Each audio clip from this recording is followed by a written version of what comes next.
In the United States, a civil war has taken over the country. Texas and California have seceded and formed the WF or Western Forces Militia, while Florida has created its own alliance. A third-term president leads the government forces against the secessionist movements, and he often appears on TV to make speeches, swearing victory is close thanks to the defense of the loyalist states. However, nobody believes him, and it's only a matter of time before Washington, D.C. is reached by the WF. War photographer Lee watches the speech from her hotel room in New York and even takes a picture of the TV. Then she notices a bombing occurring in the middle of the city. The next day, Lee and her colleague journalist Joel take a car downtown to cover a protest in which desperate people are begging for water. They're given fluorescent vests before Lee mingles with the crowd to take some pictures. Things soon get violent as the police officers try to push the people back, only for the crowd to retaliate. This doesn't scare Lee, who just keeps taking pictures, but a young photographer named Jessie gets struck in the chaos. Lee immediately drags Jessie away to safety and learns the girl is a fan of her work. As she gives Jessie her vest, she notices an armed woman running into the crowd with an American flag and pushes Jessie down for cover right before a bomb explodes, killing almost all the protesters. For several minutes Jessie can't hear anything and she has to deal with her shock. However, Lee quickly comes out to take pictures of all the bodies. Jessie forces herself to take a picture too, not wanting to be seen as lesser. Later at a hotel where all journalists are staying, Lee and Joel discuss their options with their mentor Sammy while Lee tries to upload her pictures regardless of the slow Wi-Fi. There are rumors of a big attack on July 4th to make it historically relevant, but they aren't sure if believing it. At that moment the power goes out, which happens often since the war started, and that's why the hotel has a generator ready. After some prodding, Sammy learns the duo will drive through the country's war zones to reach DC, but not to cover the front lines. They want the last interview with the president, who hasn't given an interview in 14 months. In fact, journalists get shot if they approach the White House. Sammy thinks their plan is insane and even knows what the best route to reach DC is, so Lee guesses he wants to reach DC too. However, Sammy wants to go to the front lines in Charlottesville, Virginia, and he needs a ride. At first Lee and Joel are worried because Sammy is too old to run, but in the end Lee agrees to bring him. Afterward, Lee tries going to a room on the 10th floor and the receptionist reminds her that the power comes and goes, so using the elevator could be a risk. At that moment she's approached by Jessie, who has come to thank her and give her the vest back. Lee tells her to keep it and to get a helmet for the future. Jessie explains she's been a regular photographer so far and she's trying to become a war one, which is why Lee is her hero. Later in her room, Lee takes a bath to try to relax, but she's haunted by all the atrocities she's seen in the many wars she's covered. There's been disgusting amounts of death, destruction, and torture, and Lee took pictures of all of it while being unable to help those in need. The next morning the group gets ready to leave and Lee is shocked to see Jessie in the car. She has an argument with Joel, who calls out Lee's hypocrisy on many points. She's fine with Sammy, who can't run, and all journalists start at that age, including Lee herself. With no arguments left, Lee agrees to bring Jessie, but only if they drop her at Charlottesville with Sammy. The group takes off, and when they leave the city, Sammy reminds Jessie to pay attention. The roads are full of abandoned or broken cars, so they must drive around them. At a checkpoint, soldiers make sure to check their journalist IDs before letting them pass. During the trip, Sammy and Joel discuss what kind of questions Joel can make during the interview, like touching on the subjects of disbanding the FBI and using airstrikes against American citizens. Eventually they find a gas station guarded by 3 armed guys. They really need the fuel, so they risk stopping. At first the men don't want to share, but they quickly change their mind when Lee offers to pay extra and in Canadian currency. While they fill the tank, Jessie notices something in the distance and goes to check while one of the men follow her. Lee gets worried and follows them as well. To Jessie's disgust, she discovers 2 men hanged by their wrists after being severely tortured. The gunman explains they were looters and his group has been arguing over what to do with them for days, since they're still alive. He gives Jessie the power to choose, but she freezes. To distract the guy, Lee makes him pose with the looters and takes a few pictures. Later, when the group is back on the road, Jessie complains that she didn't take a single photo and wonders if she should have helped. The others explain this is the journalist life, so she must get used to it because it'll get much worse later. Jessie can't help to cry but promises to be braver in the future. As the group continues to travel, they hear more empty speeches from the president on the radio and watch the destruction that surrounds them.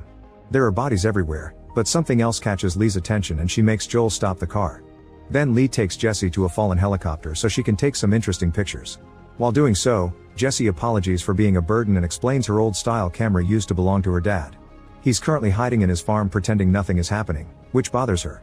Jessie wonders if Lee would photograph her if she ever got shot, but Lee lets her reach her own conclusions. In the evening, the group stops to rest. While watching gunfire in the distance, Lee comments on how she used to cover wars as a way to send home some warnings, yet now the violence is right there around the corner. Sammy realizes she's losing faith in the power of journalism and that's why she's being hard on Jessie. Meanwhile, Joel tells Jessie it's normal if she's unable to sleep after what she saw and offers his comfort if she needs it. That night they sleep outside like campers. The next day they go to the area with the gunfire they saw last night. Lee and Jesse take tons of pictures as two groups continue to fire at each other with a guy stuck in the middle. A team throws out a smoke grenade to offer some cover, however as soon as the guy tries to run he gets shot and his bleeding gets captured on camera. His teammates drag him to safety and try their best to deal with his wound. Unfortunately the man won't stop bleeding and dies as Jesse takes photos of the whole process. Afterward the team enters the building and the journalists follow them. They find a bleeding man asking for help and he gets shot down.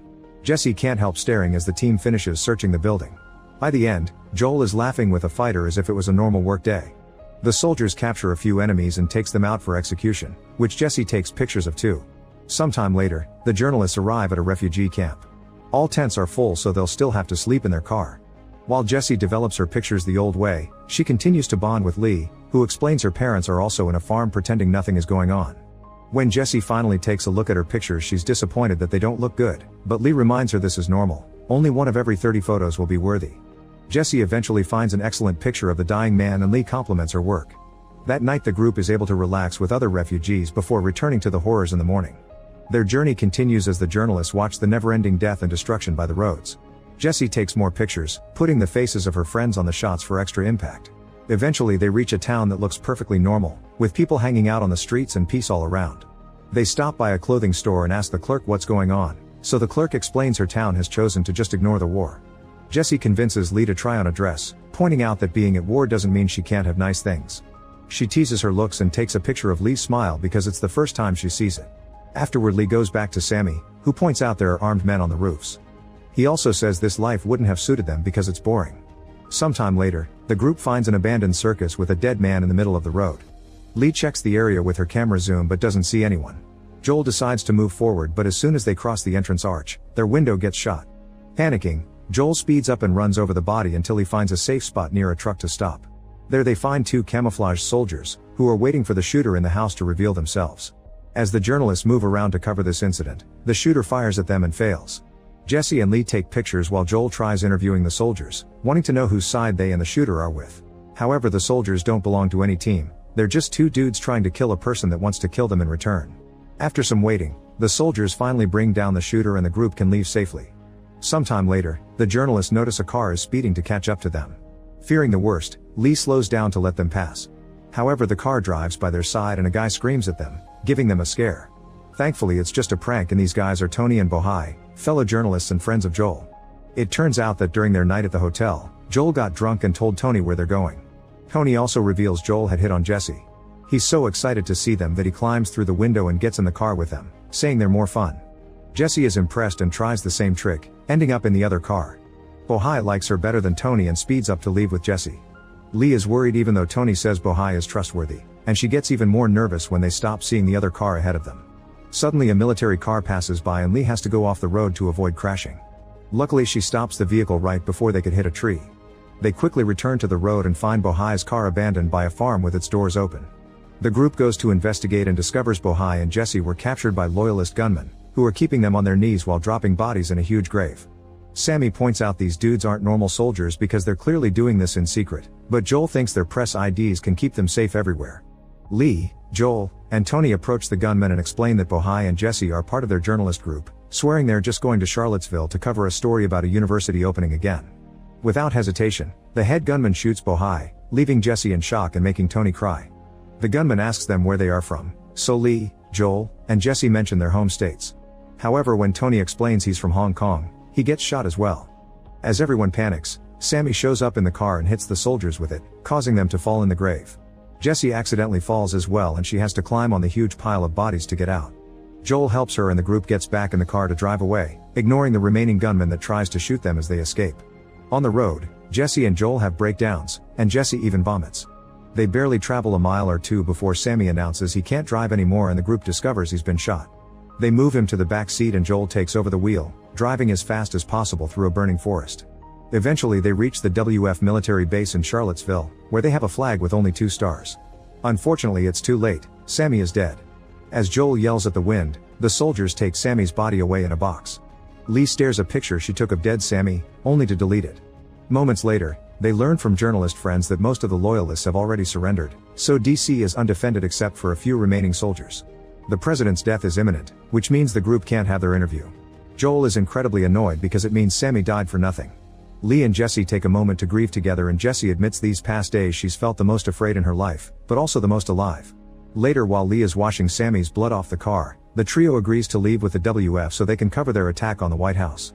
Most of the loyalists may have surrendered, but there are still enough of them to keep the fight on the streets. As the WF attacks the Lincoln Memorial, the journalists follow the soldiers through the area. Jesse is taking plenty of impactful pictures, but Lee freezes when she's hit by her PTSD.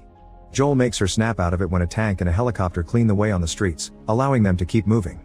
The soldiers go to different roofs to establish a line of defense, and the journalists hide behind an armored car to follow the story. Suddenly an explosion causes the armored car to drive away, so the group has to run to hide. Jesse is slower because she keeps taking pictures, especially one of a man in flames. She also gets some great shots of a tank finally breaking the wall surrounding the White House. Lee is still struggling and even crying, so Joel has to keep her moving. Nearby, another journalist and her cameraman are recording the whole deal. At that moment they notice some Secret Service agents bringing the president out of the White House and putting him in a car. 3 vehicles leave the area, and as soon as they crash on the streets, the soldiers surround them to shoot every single person inside. Jesse takes more pictures, however Lee guesses this is a decoy and drags her friends into the White House to find the actual president. Some soldiers notice this and follow them. Inside the White House, they find a few bodies and not much else. The soldiers soon arrive and start a thorough search that takes them to find an agent surrendering in the conference room. A more alert Lee takes pictures with Jesse as the agent explains she wants to negotiate the president's surrender, asking for him to be taken to a neutral country. However, the soldiers just shoot her and keep going deeper into the White House. More secret agents open fire on the corridors, and the journalists do their best to keep taking photos of every death. They run through multiple rooms, shooting one loyalist after the other with no mercy. When they reach an area at the back, Jesse takes a risk by standing in the middle of the hallway for a picture, and Lee jumps in front of her because the enemy is about to open fire. Jesse falls to the ground and doesn't hesitate to take pictures of Lee getting shot to death right in front of her. Afterward, Jesse is left in a state of shock for a few seconds until Joel asks her to come along to the Oval Office. The soldiers have surrounded the president, but before they can shoot, Joel asks them to wait because he needs a quote. The president says, "Don't let them kill me," and Joel decides that will do. Now the soldiers finally shoot the president down, winning the war. Make sure to subscribe and turn on the notification so that you can watch more videos like this. Thank you for watching.